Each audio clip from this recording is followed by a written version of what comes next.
États-Unis devraient connaître leur nouveau juge à la Cour suprême d'ici quelques minutes. Le républicain Brett Kavanaugh devrait être confirmé dans ses fonctions par le Sénat avec un vote dont on s'attend à ce qu'il soit très serré. La plus haute instance judiciaire du pays devrait ainsi prendre un virage conservateur durable.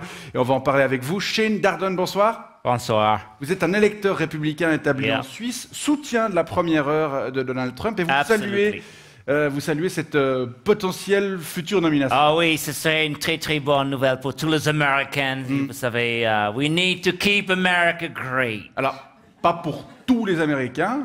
La moitié des sénateurs et donc vraisemblablement la moitié des Américains, voire un peu plus, pourraient ne pas vouloir de ce juge. You know what? I don't give a fuck about the other half.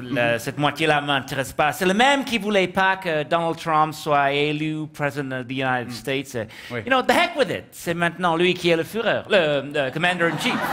Alors, si le vote devrait être serré, c'est notamment parce que le juge Kavanaugh a dû faire face à plusieurs accusations d'agression sexuelle commises sous l'influence de l'alcool durant sa jeunesse. Anyway, il a dit c'est bullshit. Il a dit c'est bullshit et President Trump a dit c'est bullshit et President Trump always tell the truth. Donc ça veut dire c'est bullshit. Il faut croire ça. Alors c'est la vérité. C'est Dieu qui descend à travers sa bouche. Et ses cheveux.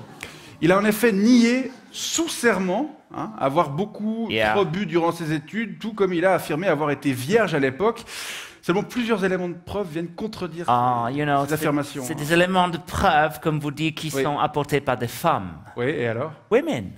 It's not credible. Les femmes ont un utérus qui rend hystérique, qui fait dire des bêtises avec le temps qui passe. Très bien. Oui. Donald Trump agrees with me. That's science. Sorry. Anyway, shut up. Just shut up. Woo! See?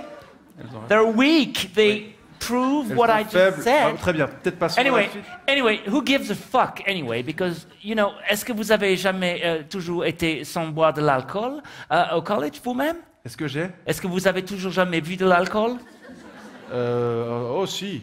Oui, est-ce que vous avez été sexuellement inactif? Oh non. Oui.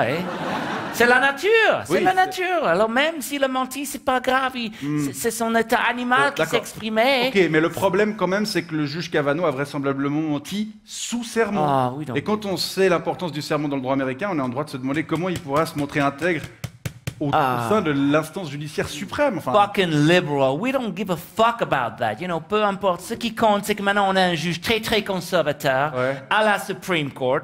Le Supreme Court qui est presque plus puissant et plus important dans le système politique américain. Supreme Court is like above, you know. It's like, whoa. Ouais, plus important que qui? Que le président lui-même? Even plus important que la présidence. C'est vrai qu'on parle parfois d'un gouvernement des juges lorsqu'on évoque la Cour suprême. En deux mots, vous nous expliquez son rôle. La Supreme Court, c'est elle qui dit si une loi, elle est conforme à la volonté de Dieu. Ça veut dire elle est conforme à la Constitution. Seulement, la Constitution était écrite il y a 231 années. Ça veut dire elle n'est plus tout à fait up-to-date. Au bout du jour. Un peu désuète. Alors ça veut dire qu'il faut l'interpréter. Et ça, c'est le Supreme Court. D'accord. Et par exemple, en 1972...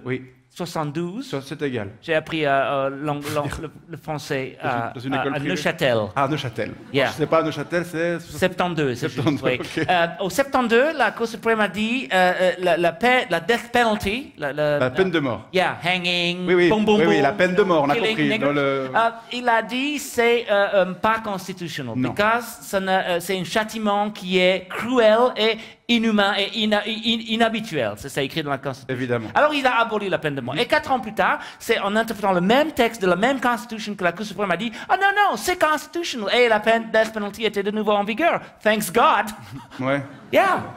C'est l'interprétation. Vous êtes en train de nous dire que la Cour suprême peut faire dire à peu près n'importe quoi à n'importe quel moment à la Constitution. À peu près, oui. À peu près. Et s'il y a une majorité de juges républicains qui est à la Cour suprême, ça veut dire presque toutes les lois proposées par les conservatives, elles peuvent passer la rampe. Par exemple, interdire le mariage des faggots. Des homosexuels.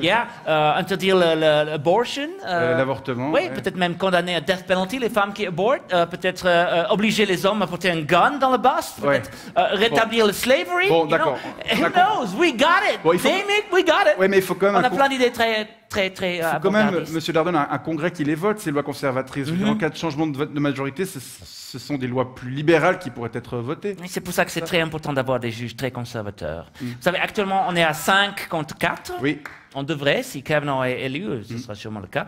Et il y a 2 juges très vieux, 80 et 85 années, et c'est les 2 des démocrates. Et si Donald Trump est réélu en 2020, ce qui est presque certain, ça veut dire qu'il pourra nommer 2 nouveaux juges très conservateurs, et alors on sera à 7 contre 2. Et alors, ça veut dire, même si les démocrates reviennent en majorité au Congress, ce qui n'est pas exclu malheureusement, eh bien le Supreme Court pourra casser toutes les lois trop progressistes que les démocrates pourraient voter. C'est formidable. On parle en effet d'un mandat bien plus long que celui du président, des sénateurs ou des représentants, puisque c'est un mandat à vie lorsqu'on est nommé. Absolument, on ne pourra pas toujours compter sur les Russes pour faire avancer l'agenda républicain.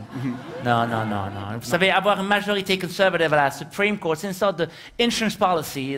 Une police d'assurance. Absolument, pour s'assurer que pendant 20 ou 30 années à venir, la ligne politique toujours la même, très Republican, très, like we like it, sera suivie aux États-Unis. Isn't that great? Je dirais que c'est plutôt un peu inquiétant, mais... You fucking liberal. You know what? Bon. Too bad I didn't take my gun. Shane Darden, je rappelle que vous êtes un électeur...